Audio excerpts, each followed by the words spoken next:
But I just want to come back to one thing that makes this all the more compelling a problem, I think, whether it's the financial piece of it, the think agenda, what have you. And that is, Gordon mentioned, China going nuclear in the event of some sort of conflict. You've done brilliant work, let me just say, Gordon, about what I think is actually the more likely response. They don't want to destroy this country. They want to inherit it.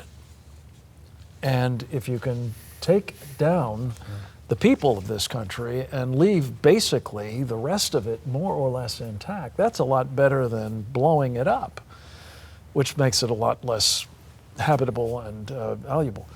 So when you look at biological weapons, including those, as you pointed out, Gordon, that their doctrine calls for targeting to certain ethnicities.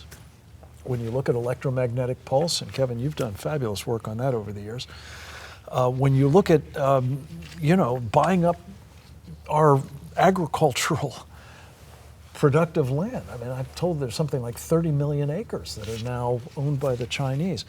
All of this suggests that they're moving in the direction of depopulating this country so that it can be colonized by the Chinese. And that, in fact, we have a Chi Haoqian, I believe it was, former defense minister of China, saying back in the early 2000s, that is the plan that Deng Xiaoping, who started up their biological weapons program, had in mind for us. So this is a moment of just surpassing danger, it seems to me, and I'm so grateful for the two of you and the work that you do in calling attention to this and hopefully equipping our people to understand how we better be on a war footing too. Well, hopefully to deter. We certainly haven't been. I mean, here's a May 21st article from CNBC. Overseas investors are snapping up mainland China bonds. Here's another one. This was... and that's just found money. That's completely discretionary spending. For the first time ever, China is seeking foreign buyers for its municipal bonds. That's last year.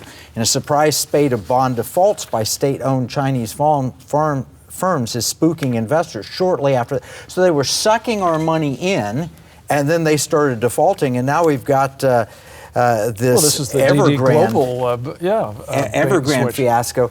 I think they've been pulling a bait and switch on us for 20 years, and now the switch is here. Right. Your thoughts, Gordon? Yeah, it's a communist system, so basically they need new money. And they especially need new money now because you have a number of state institutions which are in trouble. Walrong Asset Management basically would have failed were it not for Beijing's rescue. You got Evergrande with $305 billion in liabilities, and you've got a lot of other Evergrandes out there, which means that Beijing right now has got its back against the wall, and it's been trying to get Larry Fink's money, for instance. But we've also our money via Larry Fink. Our money via Larry Fink. And also through a number of other ways. But I think most people in the financial community these days are now very wary, and we see disinvestment, people getting out and running from China as fast as they can. And they can't run fast enough because I don't think that they understood the depth of the problems there.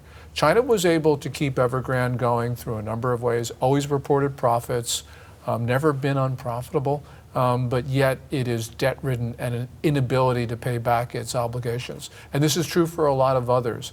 China is trying right now to spread the pain so it doesn't look so obvious what's going on, but it has a debt crisis.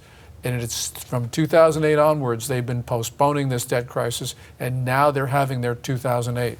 Yeah, well, the history of the financial markets is you spread the pain for only so long and then everything collapses.